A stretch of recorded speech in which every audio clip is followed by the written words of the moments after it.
ஏன் ரவி என்ன சொல்றாரு? இருக்கும் போது பாத்துக்க முடியலன்னா இல்லாதப்ப மூடிட்டு இருக்கணும்.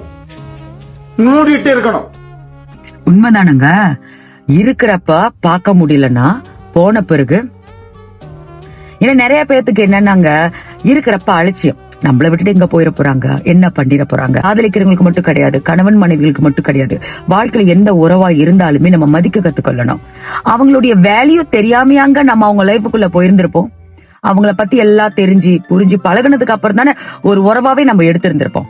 அதுக்கப்புறம் என்னங்க, வந்த பிறகு வாழ்ந்த பிறகு பழகின பிறகு பல குறைகளை சொல்லி அலட்சியப்படுத்தி தூக்கி போடுறது. போமாட்டாங்க, என்ன நடந்தாலும் நம்ம கூட இருப்பாங்கன்ற ஒரு கான்பிடன்ஸ். போயிட்டாங்கன்னா ஐயோ அம்மா ஏன் போறீங்கன்னு கெஞ்சிருது.